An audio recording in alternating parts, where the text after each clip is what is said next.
Hello दोस्तों। तो स्वागत है आपका अपना चैनल पी स्टडी पर। आज हम लोग देखेंगे दोस्तों एडिटोरियल टेस्ट सीरीज जो न्यू बुक आई है ईएसआई के लिए। और आपको बता दें ये एसआई प्री के लिए भी महत्वपूर्ण उतना ही होगा जितना ईएसआई के लिए और उस मेंस के लिए भी दोस्तों। तो ये सेट नंबर 4 है। और आपको बता दें कि सेट 1 और 2 3 अपलोड कर दिए गए थे। और आपको बता दें दोस्तों कि इसमें जो कट ऑफ होगा 65 होगा। जो 65 करेंगे वो शानदार लाजवाब अगले एग्ज़ाम के लिए आप क्वालिफाई हो सकते हैं। इसमें ऐसा ऐसा प्रवीण सर के द्वारा क्वेश्चन अपलोड किया गया है। तो चलिए देखते हैं दोस्तों बिना देरी किए हुए। तो आज क्या पहला क्वेश्चन आप लोगों के बीच दोस्तों ये रहा। तो चलिए देखते हैं। भारतीय थल सेना के नए प्रमुख के रूप में किसे चुना गया है? ए राकेश भदौरिया, सी मनोज मुकुंद नरवाने, और सी करमबीर सिंह, और डी अर्जुन मुंडा। तो जो आंसर होगा दोस्तों वो होगा मनोज मुकुंद नरवाने। तो आंसर जो होगा दोस्तों बी होगा। तो आपको बता दें कि ये 28वें प्रमुख हैं। 28वें प्रमुख है ये दोस्तों। चलिए देखते हैं क्वेश्चन नंबर 2। अंतर्राष्ट्रीय बौद्धिक संपदा सूचकांक 2020 में भारत का स्थान क्या है? ए 36, बी 40, सी 42 और डी 44।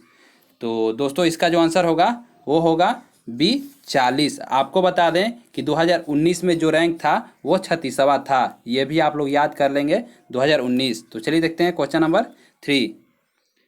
वर्ष 2020 में कितने नागरिकों को पद्म विभूषण सम्मान से सम्मानित किया गया है दोस्तों? तो वो किया गया है दोस्तों 7 नागरिकों को पद्म विभूषण से सम्मानित किया गया है। तो चलिए देखते हैं क्वेश्चन नंबर 4। आप लोग पीडीएफ से आप आंसर कर लेंगे, उसके बाद इस वीडियो को देखकर अपना आंसर हल करेंगे। तो चलिए देखते हैं क्वेश्चन नंबर 4। ऑस्ट्रेलिया ओपन 2020 में पुरुष एकल विजेता कौन है? A Rafael Nadal, B Roger Federer, C Dominic Thiem और डी नोवाक जोकोविच। तो आंसर जो होगा दोस्तों वो होगा नोवाक जोकोविच। तो आपको बता दें सर्बिया के हैं नोवाक जोकोविच और इन्होंने ही ऑस्ट्रेलिया ओपन जीता था 2020 का। चलिए देखते हैं क्वेश्चन नंबर 5। हरियाणा में लगे सूरजकुंड शिल्प मेला का थीम क्या था? तो वो राज्य कौन सा था? तो ए पंजाब, बी महाराष्ट्र, सी हिमाचल प्रदेश और डी केरल। तो इसका आंसर होगा दोस्तों हिमाचल प्रदेश। तो आंसर जो होगा सी होगा दोस्तों। चलिए देखते हैं question number 6। The new Delhi conspiracy पुस्तक के लेखक कौन है? तो आपको बता दें कि मीनाक्षी लेखी और कृष्ण कुमार। तो आंसर होगा ये डी, दोनों ने लिखा था। चलिए देखते हैं क्वेश्चन नंबर 7। विश्व चाय दिवस कब मनाया जाता है? तो आपसे पूछा गया विश्व चाय दिवस कब मनाया जाता है? तो वो मनाया जाता है दोस्तों 21 मई को विश्व चाय दिवस मनाया जाता है। जबकि कॉफ़ी दिवस 1 अक्टूबर को मनाया जाता है, कॉफ़ी दिवस दोस्तों। तो चलिए देखते हैं क्वेश्चन नंबर 8। एशिया का सबसे बड़ा solar plant Rewa solar plant किस राज्य में स्थापित की गई है? तो बता दें कि सबसे बड़ा प्लांट है तो वो मध्य प्रदेश में स्थापित की गई है। तो इसकी जो क्षमता है वो 750 मेगावाट है दोस्तों। चलिए देखते हैं क्वेश्चन नंबर 9। क्वेश्चन नंबर 9 है कि ई पंचायत पुरस्कार 2020 में किस राज्य को प्रथम स्थान प्राप्त हुआ? तो इसका जो आंसर होगा दोस्तों वो हिमाचल प्रदेश को 2020 में प्रथम स्थान प्राप्त हुआ ई पंचायत में। चलिए देखते हैं क्वेश्चन नंबर 10। क्वेश्चन नंबर 10 है हाल ही में महिला और बाल विकास मंत्रालय ने यूनिसेफ द्वारा चलाई गई किस पहल को लॉन्च किया है? तो दोस्तों जो लॉन्च किया है युवा को लॉन्च किया है। और ये आपको बता दें जो लक्ष्य है 10 से 14 साल के किशोरों के शिक्षा एवं कौशल विकास को बढ़ावा देना, साथ ही यह देश के लिंगानुपात को कम करने में भी सहायता करेगी। तो चलिए देखते हैं दोस्तों क्वेश्चन नंबर 11। हाल ही में किस राज्य में लॉ कमीशन ने जबरन धर्म परिवर्तन के खिलाफ कानून बनाने के लिए एक रिपोर्ट सरकार को सौंपी है? तो वो उत्तर प्रदेश है दोस्तों। उत्तर प्रदेश यह सौंपी है और इसके लिए 7 साल की सज़ा होगी दोस्तों। सज़ा जो होगी 7 साल की होगी और दूसरे धर्म में शादी करने के चलते 7 साल होगी। चलिए देखते हैं क्वेश्चन नंबर 12 है विश्व का पहला सीएनजी टर्मिनल का निर्माण कहाँ किया जाएगा? तो आप लोग इसका आंसर करेंगे सभी। तो चलिए देखते हैं आपके लिए 2 सेकंड का समय दिया जाएगा ताकि आप कर सकें आंसर। तो गुजरात में आपको बता दें कि गुजरात के भावनगर बंदरगाह में किया जाएगा और 1900 करोड़ इसकी लागत होगी। लागत जो होगी 1900 करोड़। चलिए देखते हैं दोस्तों क्वेश्चन नंबर 13। आईसीसी महिला T20 विश्व कप 2020 का खिताब किस देश ने जीता? तो आप लोग अपने कमेंट बॉक्स में करेंगे या आप सेट मारकर इसको देख लेंगे। तो ऑस्ट्रेलिया ने जीता था भारत को हराकर।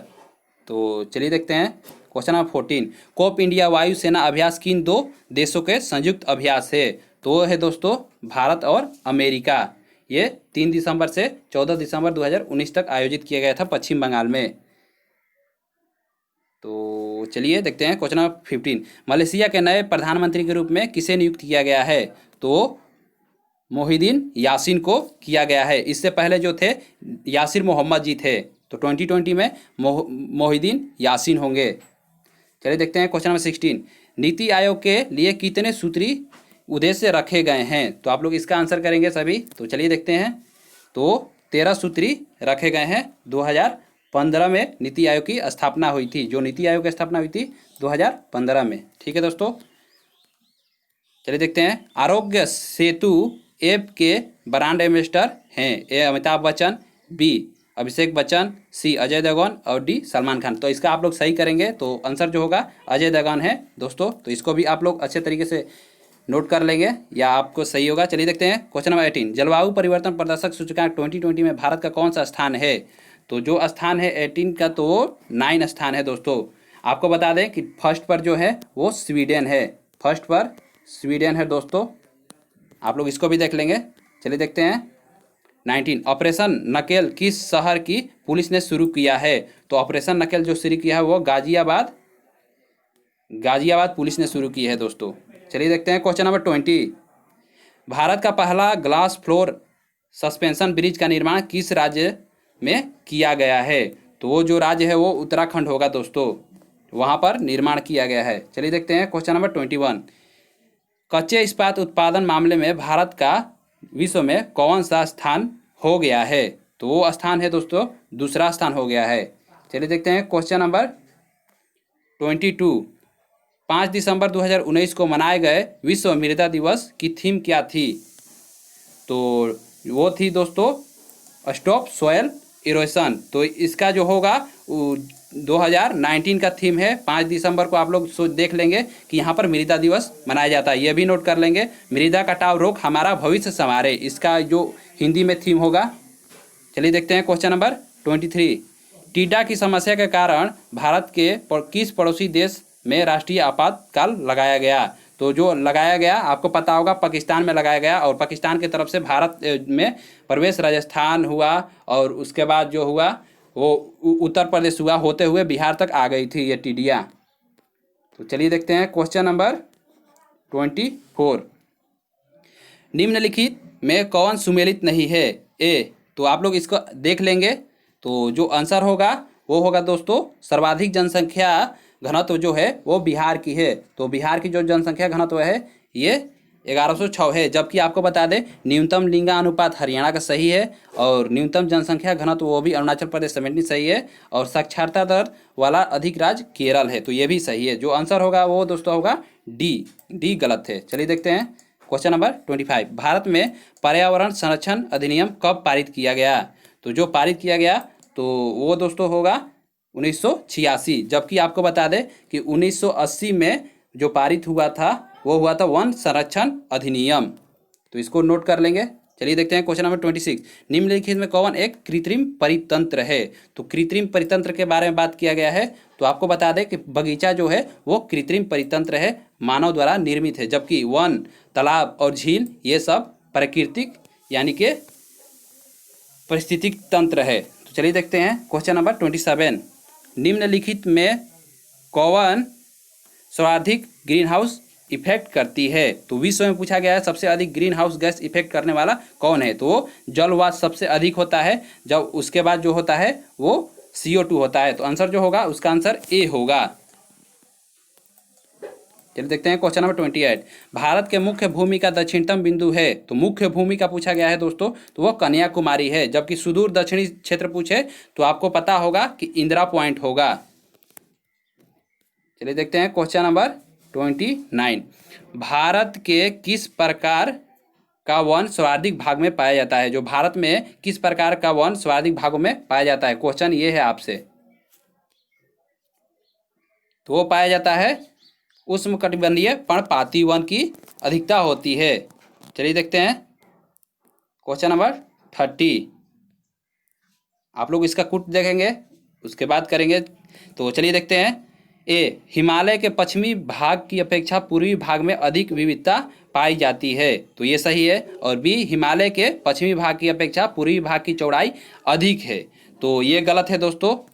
तो इसका आंसर सिर्फ ए सही होगा, आप लोग देख लेंगे। चलिए देखते हैं क्वेश्चन नंबर 31। अरब सागर में गिरने वाली भारत की सबसे बड़ी प्रायद्वीपीय नदी कौन सी है? तो वो होगी दोस्तों नर्मदा। नर्मदा जो है वो अरब सागर में गिरती है और ये सबसे बड़ी नदी है। और बता दें ताप्ती भी गिरती है और आपको साबरमती भी जाती है उसी साइड, और यानी कि अरब सागर पश्चिमी घाट। देखते हैं 32। चाय की खेती के लिए निम्नलिखित में कौन सा मिट्टी उपयुक्त होता है? तो आपको पता होगा कि लेटराइट मिट्टी चाय के लिए उपयोगी है, तो उसमें अम्लीय की मात्रा अधिक होती है और अम्ल का जो मात्रा है 4.5 से 5.5 होता है पीएच इसका। ठीक है दोस्तों। Question number 33। मानसून निवर्तन होता है, तो मानसून निवर्तन कैसे होता है? तो होता है दोस्तों उत्तर पश्चिम भारत से बंगाल की खाड़ी तक, तो आंसर होगा डी। आप लोग इसको देख लेंगे। चलिए देखते हैं क्वेश्चन नंबर 34। वेनेजुएला की राजधानी कहाँ है? तो वेनेजुएला की राजधानी कराकस है दोस्तों, तो आंसर होगा ए। और जो इसका चलिए देखते हैं डिस्क्रिप्शन क्या क्या है। तो सर्बिया का जो है वो बेलग्रेड है, और आपको बता दें ओमान का जो है मस्कट होता है, और मिस्र का जो है वो काहिरा होता है। ये भी आप लोग देख लें, फैक्ट है इसका। तो चलिए देखते हैं क्वेश्चन नंबर 35। निम्नलिखित कौन सा सुमेलित नहीं है? तो सुमेलित नहीं है के बारे में बताया गया इसमें क्वेश्चन है। तो अमेरिका जो है वो नहीं है। बागिया जो है, बागियो जो है वो फिलीपींस का है। जो बागिया है वो फिलीपींस का है। और दोस्तों जो भारत है चक्रवात प्रसिद्ध है, और चीन के लिए टाइफून आता है, और ऑस्ट्रेलिया के लिए विली विली, तो आप लोग देख लेंगे। और अमेरिका के लिए हरिकेन, यूएसए के लिए हरिकेन आता है दोस्तों, वहाँ पर जो चक्रवात आता है। चलिए देखते हैं क्वेश्चन नंबर 36। कोरल रीफ या प्रवाल भित्ति मुख्यतः कहाँ पाई जाती है? तो मुख्यतः आपसे पूछा गया है दोस्तों। तो आपको बता दें कि कर्क रेखा और मकर रेखा के बीच पाया जाता है। तो प्रवाल भित्तियों का निर्माण सागरीय जीव मूंगे या कोरल के अस्थि पंजर के समेकन तथा संयोजन द्वारा होता है। ठीक है दोस्तों, तो इसको आप लोग देख लेंगे। और आपको बता दें कि बिहार प्री में पिछले बार क्वेश्चन किया गया था कि जो आपको ऑस्ट्रेलिया है उसके किस साइड पर प्रवाल भित्ति पाया जाता है, यानी ग्रेट बैरियर रीफ पाया जाता है, तो उसके पूरब में पाया जाता है, उत्तर पूर्व में पाया जाता है। इसको भी आप लोग नोट कर लेंगे। चलिए देखते हैं 37। स्वर्ण सी समिति का संबंध है, तो स्वर्ण सी समिति का संबंध किससे है दोस्तों? तो मूल कर्तव्य से है, तो इसको आप लोग देख लेंगे। और चलिए देखते हैं क्वेश्चन नंबर 38। न्यायोचित एवं मानवीय कार्य दशाओं तथा मातृत्व सहायता के लिए उपबंध संविधान के किस अनुच्छेद में किया गया है? तो बता दें दोस्तों, इसका आंसर जो होगा वो सी होगा, 42वें अनुच्छेद में। तो न्यायोचित एवं समानवीय कार्य दशाओं एवं तथा मातृत्व सहायता के उपबंध संविधान के 42वें आर्टिकल में किया गया है। देखते हैं 39 है स्टेटमेंट कि भारत के नियंत्रक एवं महालेखा परीक्षक के संबंध में निम्न कथनों पर विचार करें। तो विचार किया जाए। चलिए, तो आपको बता दें दोस्तों कि यहाँ पर 6 साल सही है इसका कार्यकाल, लेकिन यहाँ पर 65 वर्ष होगा, तो ये गलत हो गया। ठीक है दोस्तों। और आपको बता दें कि राष्ट्रपति के प्रसाद पर्यंत अपने पद पर बना रहता है, तो ये गलत है, ये गलत है। ठीक है दोस्तों। और इसके वेतन एवं अन्य सेवा शर्त राष्ट्रपति द्वारा निर्धारित होता है, तो ये भी गलत है। जो इसका वेतन होता है वो संसद द्वारा निर्धारित होता है, और इसका जो वेतन है वो उच्चतम न्यायालय के न्यायाधीश के बराबर होता है, तो सुप्रीम कोर्ट के, हाई कोर्ट के न्यायाधीश के रूप में बराबर होता है। चलिए देखते हैं क्वेश्चन नंबर 40।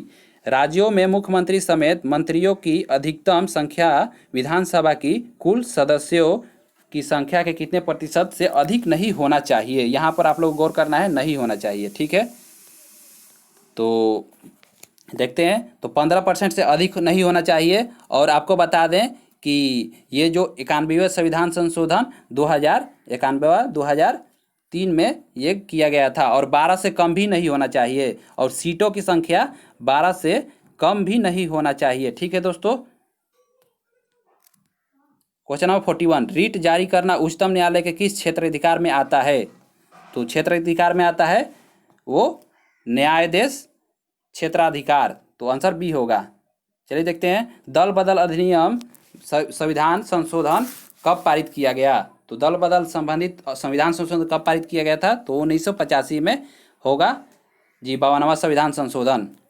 तो चलिए देखते हैं क्वेश्चन नंबर 43, संविधान की प्रस्तावना में शामिल समाजवाद का कौन सा अर्थ नहीं है? ए आप लोग देख लेंगे इसको, तो जो आंसर होगा वो राज्य पूंजी के एकाधिकार के मार्ग में बाधा नहीं डालना। तो ये गलत होगा स्टेटमेंट इसका, तो यही सही होगा। जो इसका सही होगा वास्तविक में, तो राज्य समानता की स्थापना का प्रयास सही है, राज्य लोगों के आर्थिक स्तर को उठाएगा, ये भी सही है, और राज्य पूंजी के एकाधिकार को रोकेगा, एकाधिकार नहीं होना चाहिए, इसमें आपको सामाजिक तौर पर पूछा गया है। चलिए देखते हैं क्वेश्चन नंबर 44, उच्चतम न्यायालय द्वारा गोलकनाथ मामले में दिए गए निर्णय का प्रभाव समाप्त करने के लिए संविधान में कौन सा संशोधन किया गया? तो वो संशोधन जो किया गया वो 24वां संविधान संशोधन गोलकनाथ मामले में दिए गए निर्णय के प्रभाव को समाप्त किया गया था। चलिए देखते हैं क्वेश्चन नंबर 45,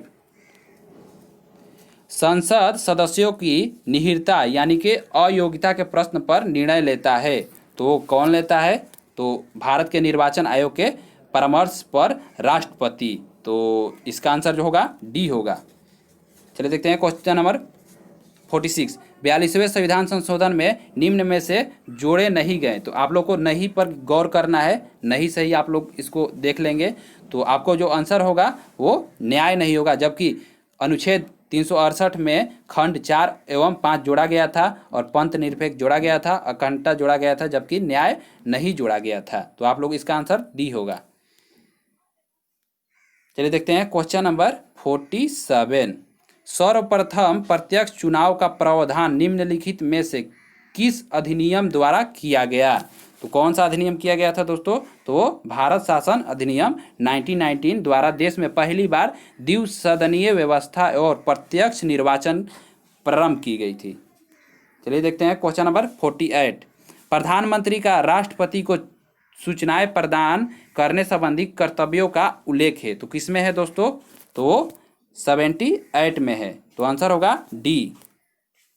चलिए देखते हैं क्वेश्चन नंबर 49, 2011 की जनगणना के अनुसार पिछले दशक में देश के किस राज्य की जनसंख्या वृद्धि दर न्यूनतम रही है? तो न्यूनतम आप लोगों से पूछा गया है, तो न्यूनतम जो रही है वो नागालैंड के -0.58% गई थी, तो ये न्यूनतम थी और माइनस में थी, यानी कि आपसे ये भी क्वेश्चन पूछ सकता है कि 2011 की जनगणना के अनुसार किस राज्य की जनसंख्या घटी है? तो वो नागालैंड की।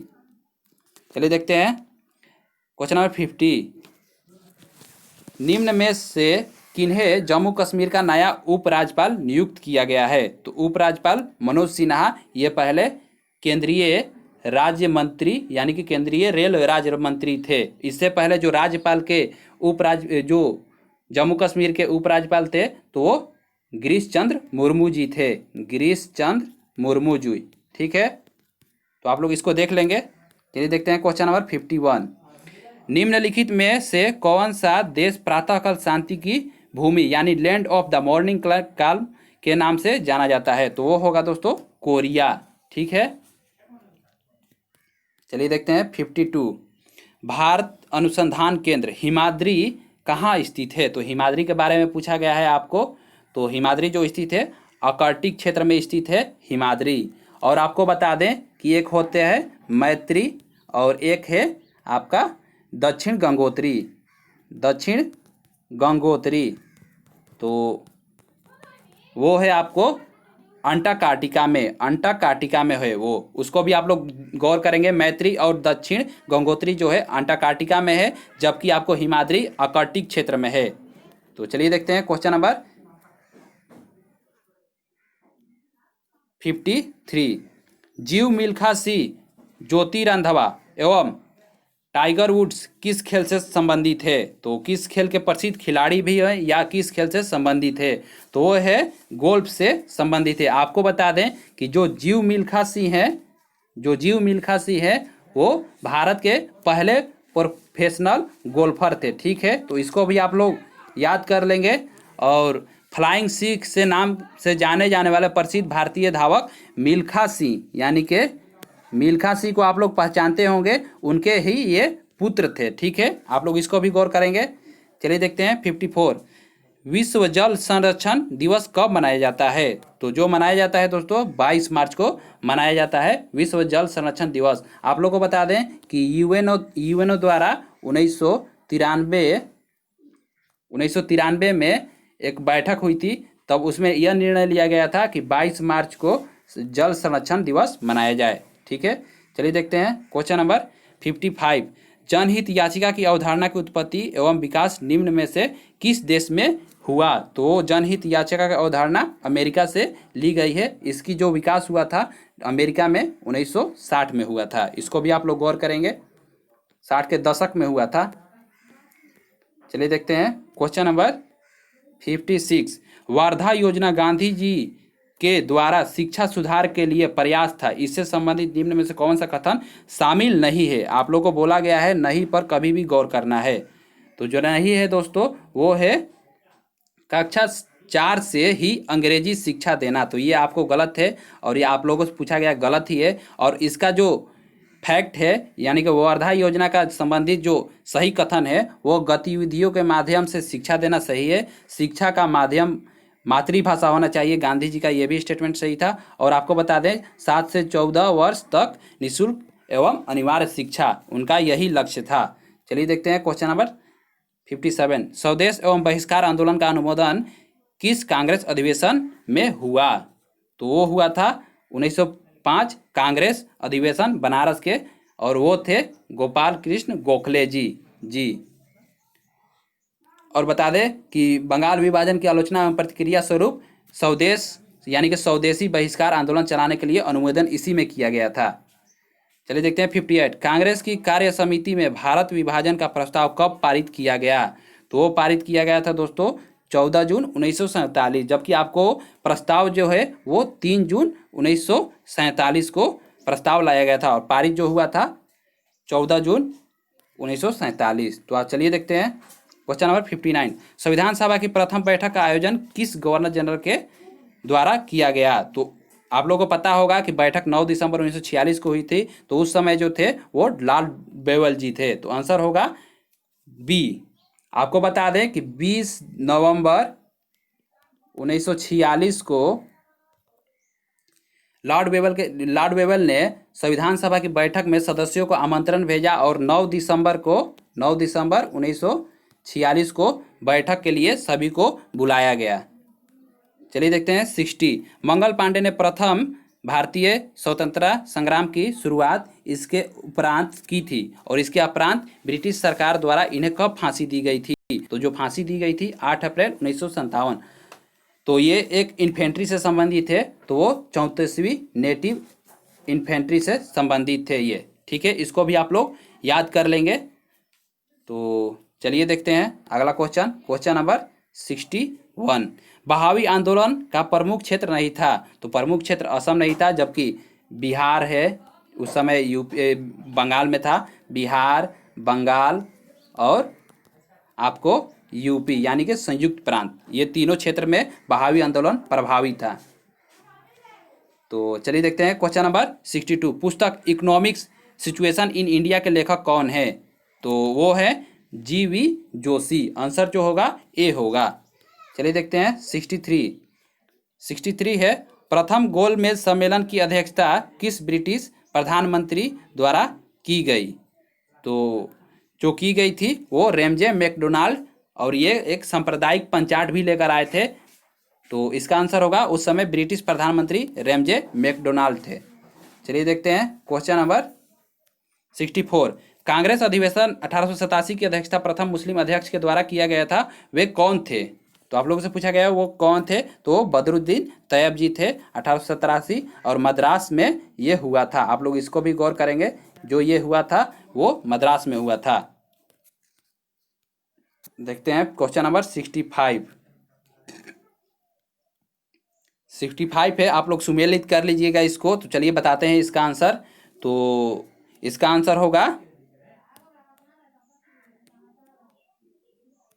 इसका आंसर जो होगा सी होगा। तो आपका 1 का 4 यानी कि सूरत की संधि हुई थी 1775, और 2 का 3 तो पूना की संधि हुई थी वो 1817। और आपको बता दें कि पुरंदर की संधि 1665 और देवगांव की संधि जो हुई थी 1803 में। तो आंसर जो होगा सी होगा। चलिए देखते हैं क्वेश्चन नंबर 66। आदि ब्रह्म समाज की स्थापना कब हुई थी? तो वो हुई थी 1866 में। 1866 में हुई थी केशव चंद्र सेन के द्वारा हुआ था इसकी स्थापना, और ये ब्रह्म समाज के स्थापना के बाद हुआ था। चलिए देखते हैं क्वेश्चन नंबर 67 है, विधवा पुनर्विवाह अधिनियम किसके शासन में क्रियान्वित किया गया? तो आपको बता दें कि 1856 में लॉर्ड कैनिंग थे, तो उन्हीं के समय ये क्रियान्वित हुआ। चलिए देखते हैं क्वेश्चन नंबर 68। निम्नलिखित में से किस ग्रंथ से गुप्त काल के बारे में जानकारी मिलती है? तो आप लोग को बता दें इसका आंसर होगा मृच्छकटिकम। तो इसका जो क्षुद्रक लिखे थे, और ये गुप्तकालीन सांस्कृतिक इतिहास की जानकारी मिलता है। ठीक है दोस्तों, तो इसका जो लेखक है वो है क्षुद्रक।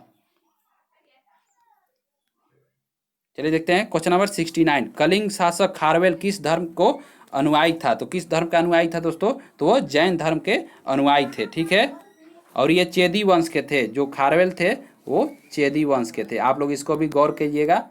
ठीक है, चलिए देखते हैं क्वेश्चन नंबर 70। भीतरी स्तंभ अभिलेख किस शासक से संबंधित है? तो जो वो है वो स्कंदगुप्त से संबंधित है, और इसमें आपको हुणों को आक्रमण की जानकारी मिलती है। ठीक है,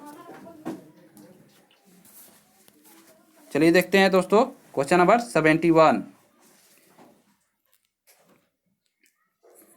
71 है, दक्षिण भारत में स्थित कैलाश मंदिर किस शासकों के द्वारा निर्मित की गई? तो वो कौन से शासक थे? तो वो पल्लव शासक थे, और वो नरसिंह वर्मन द्वितीय के द्वारा स्थापित किया गया था कैलाश मंदिर। ठीक है, कैलाशनाथ मंदिर। चलिए फिर 72 को देखते हैं। 1904 में क्रांतिकारियों की गुप्त संस्था अभिनव भारत का गठन किया गया था, तो बीडी सावरकर के द्वारा किया गया था। तो आप लोग इसको ध्यान देखेंगे यहाँ पर 1904 ये भी याद कर लेंगे। और जो ये गुप्त संस्था अभिनव भारत है वो बीडी सावरकर के द्वारा स्थापित किया गया था। और 1899 में एक ये स्थापना किए थे मित्र मेला, इसको भी आप लोग याद कर लेंगे। मित्र मेला इन्हीं के द्वारा स्थापित किया गया था, तो ये नासिक में स्थापित किया गया था, ये भी याद कर लेंगे। महान क्रांतिकारी थे ये। चलिए देखते हैं क्वेश्चन नंबर 73। किस दिल्ली सल्तनत कालीन शासक के द्वारा दाग और चेहरा प्रथा को लागू किया गया? तो वो अलाउद्दीन खिलजी थे, तो इन्हीं ने ही ये प्रथा लागू किया था, दाग और चेहरा प्रथा। चलिए देखते हैं 74। ध्वनि का प्रभाव मानव के मस्तिष्क में संवेदन कितने समय तक रहता है? तो 1/10 सेकेंड तक रहता है। तो आप लोग इसको भी देख लेंगे। चलिए देखते हैं क्वेश्चन नंबर 75। नेत्र में प्रवेश करने वाले प्रकाश की मात्रा का नियंत्रण निम्न में से किस अंग द्वारा किया जाता है? तो आपको बता दें कि इसका जो आंसर होगा वो आइरिस होगा, आंसर डी होगा। कर्निया के ठीक पीछे रहता है एक अपारदर्शक पर्दा होता है जिसे आइरिस कहते हैं। आइरिस के मध्य में एक छोटा छिद्र होता है जो अधिक प्रकाश में छोटा, आप लोग देखेंगे अधिक प्रकाश में ये छोटा हो जाता है, और जब अंधेरे में आप आते हैं तो इसकी आकार बड़ा हो जाता है। ठीक है दोस्तों, आप लोग इसको भी गौर कीजिएगा। तो चलिए देखते हैं 76। रक्त की अशुद्धियाँ किस अंग में जाकर छनती है? तो जो छनती है वो वृक्क से जाकर छनती है। और आपको बता दें कि वृक्क का जो भार होता है वो 140 ग्राम होता है। ठीक है दोस्तों, आप लोग इसको भी देखेंगे। अब डायलिसिस विधि द्वारा जो खून की सफाई होती है, तो चलिए देखते हैं 77 रक्त का कितना प्रतिशत भाग प्लाज्मा होता है। तो जो होता है 55 से 60% भाग वो प्लाज्मा होता है। और प्लाज्मा का रंग कैसा होता है, वो हल्का पीला रंग का होता है, हल्का पीला रंग का होता है। तो ये 55 से 60% के बीच में रहता है। जबकि आपको बता दें कि जो प्लाज्मा में जो जल की मात्रा है वो 90 से 92% मात्रा में जल रहता है। ठीक है, चलिए देखते हैं 78 एक पौधे पर पुष्पन होने के लिए उत्तरदायी हार्मोन है। तो वो हार्मोन है फ्लोरिजन। तो आंसर होगा डी। जो पौधे में फूलन को नियंत्रित करने के जिम्मेदार है, ये पत्तिये में भी ये उत्पन्न होते हैं। आप इसको देख लेंगे, फ्लोरिजन हार्मोन होते हैं। चलिए देखते हैं क्वेश्चन नंबर 79 इंद्रधनुष किसके कारण होते हैं। तो इंद्रधनुष जो होते हैं वो परावर्तन और अपवर्तन के कारण होते हैं। ठीक है, आप लोग देखे होंगे बरसात के मौसम में आकाश में 7 रंगों की धनुषकार पट्टी दिखाई देती है, जिसे इंद्रधनुष कहते हैं। वह उसी को इंद्रधनुष कहते हैं। इसका मुख्य कारण है कि बूंद में से प्रकाश के परिवर्तन एवं अपवर्तन के कारण ये वर्ण विक्षेपित होता है और जल के कण प्रिज्म के समान कार्य करने लगती है, जिसके वजह से ही हमें इंद्रधनुष दिखाई देने लगती है। और यह हमेशा आपको सूरज के विपरीत दिशा में दिखाई देगा। आप लोग इसको भी गौर करेंगे। चलिए देखते हैं क्वेश्चन नंबर 80 यदि किसी वस्तु का वेग दुगना कर दिया जाए तो गतिज ऊर्जा चौगुनी हो जाती है। तो आप इसको देखेंगे और बी हैगा संवेग दुगनी हो जाती है। तो इसका जो आंसर होगा वो सी होगा। आप लोग जो गतिज ऊर्जा का सूत्र होता है ½ mv², इस पर आप अप्लाई कर कर देख सकते हैं और वहाँ पर आपको ये दिखाई देगा। जब नॉर्मली आप लिखिएगा तो वहाँ पर ½ mv² होगा। तो यहाँ पर 1 रखिएगा एक बार और दूसरे बार जो रखिएगा वो 2 रखिएगा, उसके थ्रू आपको आंसर मिल जाएगा। चलिए देखते हैं क्वेश्चन नंबर 81 एक ही पदार्थ के अणुओं के बीच कार्यकारी आकर्षण बल को क्या कहते हैं। तो वो सहसंजक बल कहते हैं दोस्तों। तो एक ही पदार्थ के अणुओं के बीच सहसंजक बल कार्य करता है, जिसके कारण उसका आकार यानी कि यथा ठोस द्रव गैस निर्धारित होती है। सहसंजक बल का मान सबसे अधिक होता है, इसका जो मान होता है सबसे अधिक होता है। ठीक है दोस्तों, और सबसे जो ठोस में अधिक होता है और सबसे कम होता है गैस में सबसे अधिक होता है, जबकि ठोस में अधिक होता है, गैस में कम होता है। आप लोग देख लेंगे इसको। चलिए देखते हैं क्वेश्चन नंबर 82 किसी अभिक्रिया में भाग लेने वाले पदार्थ क्या कहलाते हैं। तो आप लोगों को पता होगा, ये सभी क्वेश्चन बेसिक है और बेसिक सभी को पता होगा इसका आंसर। तो 20 अभिकारक कहते हैं। और अभिकारक आप लोगों को पता होगा कि हम लोग लिखते हैं 2H2O + O2। तो ये है दोस्तों अभिकारक। ठीक है, और जो इसका प्रतिफल के रूप में आएगा वो 2H2O आएगा। ठीक है, तो ये है दोस्तों प्रतिफल, ये है जो प्रतिफल है। ठीक है, चलिए देखते हैं क्वेश्चन नंबर 83 क्षारक को जल में घोलने पर क्या मुक्त होता है। तो वो मुक्त होता है, चलिए देखते हैं। तो आप लोगों को OH- आयन मुक्त होता है, जबकि अम्ल को हम लोग घोलेंगे जल में तो H+ आयन मुक्त करता है। तो आंसर जो होगा इसका ए होगा। आप लोग इसको कहीं पर नोट कर सकते हैं। चलिए देखते हैं 84 नींबू के रस का pH मान कितना होता है। तो नींबू का रस के बारे में पूछा गया है, तो वो 2.2 होता है नींबू का रस, जबकि दूध का जो pH मान होता है वो 6.5 होता है और रक्त का जो मान होता है वो 7.4 होता है। ठीक है दोस्तों, और शराब का जो मात्रा होती है, जो उसमें अम्ल की मात्रा होती है, तो 2.9 से 3.8 होती है। चलिए देखते हैं क्वेश्चन नंबर 85 बादल और वायुमंडल का तैरना किस कारण होता है। तो वो होती है श्यानता के कारण। ठीक है दोस्तों, बादल और वायुमंडल भाग में छोटे छोटे कणों से मिलकर बने होते हैं। ठीक है, इन कणों का सीमांत वेग बहुत कम होता है, जो उनका वेग होता है बहुत कम होता है, जिसके वजह से वायु की दिशा में बहने लगते हैं ये सब। ठीक है, कारण समूह तैरता हुआ सा प्रतीत होता है। अतः वायुमंडलीय आपको जो आकाश में श्यानता के कारण वो तैरते रहते हैं।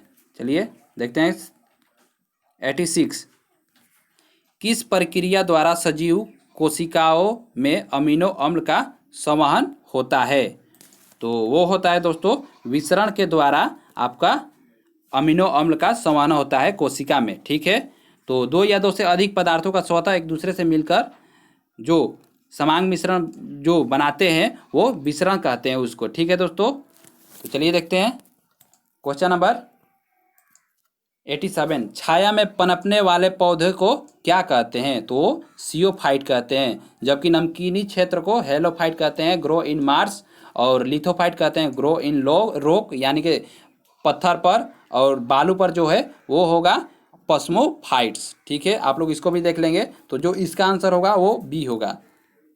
88 देखते हैं, निम्न में से कौन सा रोग जीवाणु के कारण होता है? तो आप लोगों को पता होगा हैजा जीवाणु का कारण होता है, और पेचिस, चेचक और रूबेला ये सब वायरस के कारण होते हैं। तो आप लोग इसको देख लेंगे। और बता दें कि जो जीवाणु के कारण होने वाला रोग टीबी भी होगा, ठीक है, और कुष्ठ रोग भी होगा, और प्लेग भी होगा, और डिप्थीरिया भी होगा। ठीक है दोस्तों, तो चलिए देखते हैं क्वेश्चन नंबर 89। मेन रहीन अंतर्राष्ट्रीय सीमा रेखा किन दो देशों के बीच स्थित है? तो मेन रहीन जो है दोस्तों वो है रूस एवं फिनलैंड, तो आंसर जो होगा ए होगा।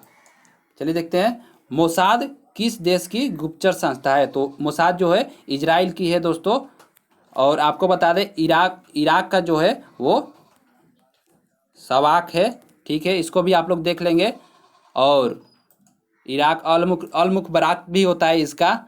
और आपको बता दें कि जॉर्डन का जो है वो जनरल खुफिया एजेंसी होगा, जनरल खुफिया एजेंसी। आप लोग इसको अच्छे तरीके से मेरी आवाज़ को सुनेंगे, ठीक है, लिखने में कुछ इसमें परेशानी है। और आपको बता दें कि रूस में जो है वो KGB, तो रूस में जो है, रसिया में जो है वो KG और B है। ठीक है दोस्तों, तो इसको भी आप लोग देख लेंगे। और मिस में अल मुखबरात। चलिए देखते हैं क्वेश्चन नंबर 91। जैव विविधता दिवस कब मनाया जाता है? तो जैव विविधता दिवस 22 मई को मनाया जाता है दोस्तों। चलिए देखते हैं क्वेश्चन नंबर है 92 है, मुखौटा, रुकिए दोस्तों एक सेकेंड, आप लोगों से है, मुखौटा नृत्य किस राज्य में का लोक नृत्य है? किस राज्य में लोक नृत्य लोकप्रिय है? तो वो अरुणाचल प्रदेश में है। तो चलिए देखते हैं, इसका आंसर जो होगा अरुणाचल प्रदेश होगा। चलिए देखते हैं अगला क्वेश्चन नंबर 93। आप लोग इसको सुमेलित करेंगे, सुमेलित कर उसके बाद देख लेंगे। तो चलिए देखते हैं, इसका आंसर जो होने वाला है 93, तो वो होगा दोस्तों डी। आप लोग इसको सुमेलित कीजिए। केरल की जो है वो मोहिनी अट्टम है, तमिलनाडु भारतनाट्यम, कर्नाटक यक्षगान, और लावनी महाराष्ट्र। तो आप लोग इसको देखकर अपने एथी कर सकते हैं इसको। चलिए देखते हैं क्वेश्चन नंबर 94। राष्ट्रीय खाद्य सुरक्षा मिशन यानी कि NFSM की शुरुआत किस वर्ष की गई? तो वो वर्ष था 2007, तो आंसर होगा ए। चलिए देखते हैं अगला क्वेश्चन नंबर 95। भारत में मुद्रास्फीति की प्राक्कलन का सबसे प्रचलित माप क्या है? तो CPI है दोस्तों। Question number 96। वैश्विक वित्तीय स्थिरता रिपोर्ट जारी कौन करता है? आपसे ये क्वेश्चन किया गया है, तो वो जारी करता है IMF के द्वारा वैश्विक वित्तीय स्थिरता रिपोर्ट जारी किया जाता है।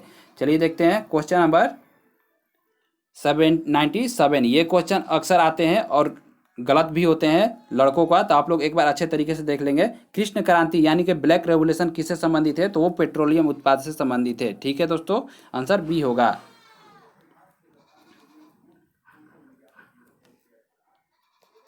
चलिए देखते हैं क्वेश्चन नंबर 98।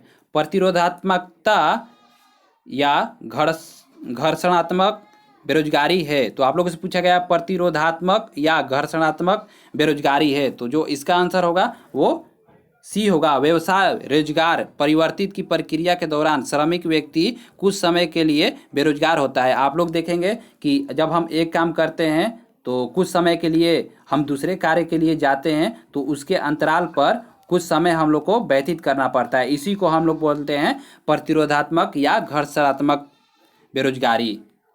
चलिए देखते हैं 99 है न्यूनतम समर्थन मूल्य यानी कि MSP के बारे में कौन सा कथन सत्य है। तो चलिए आपको बता दें कि न्यूनतम समर्थन मूल्य आर्थिक मामलों की मंत्रिमंडल समिति द्वारा प्रस्तावित की जाती है। तो ये सही है, ये सही है। और न्यूनतम समर्थन मूल्य कृषि लागत एवं मूल्य आयोग द्वारा अनुमोदित होती है। तो आप लोग देखें यहाँ पर प्रस्तावित है और यहाँ पर अनुमोदित है, तो ये भी सही है, दोनों सही है। तो आंसर जो होगा वो सी होगा। चलिए देखते हैं लास्ट क्वेश्चन आज का, और सेट 4 का SI हो या ESI हो, प्री हो या मेंस हो, उसके लिए ये बहुत ही महत्वपूर्ण सेट था जो प्रवीण सर द्वारा प्रोवाइड किया गया है। तो चलिए देखते हैं जोखिम पूंजी से तात्पर्य है, जोखिम पूंजी से जो तात्पर्य है वो नए उद्यमियों को उपलब्ध कराई गई दीर्घकालीन प्रारंभिक पूंजी। यानी कि आप लोग जब ऋण लेते हैं और आपका प्रारंभिक है यानी आप उद्योग में पहली बार जा रहे हैं, ठीक है, तो उसके लिए बहुत समय के लिए आप ऋण लेंगे, तो दीर्घकालीन ऋण लेंगे तो वो जोखिम भरा होगा, क्योंकि आप लोग पहले हैं और पहले के लिए ऋण वो जोखिम कहलाता है। तो दोस्तों आज के लिए बस इतना ही, और आपको अगले सेट भी प्रोवाइड करेंगे। आप लोग हमारे इस चैनल से जुड़े रहें, और आपको बता दें कि ये 4 है और 5 कल अपलोड कर दिया जाएगा दोस्तों। तो आप लोग हमारे चैनल से जुड़े रहें और लाइक शेयर कर दें, और दोस्तों को भी बता दें कि सेशन चालू है और आप लोग को टेस्ट प्रोवाइड हर रोज़ किया जाता है। तो थैंक यू दोस्तों।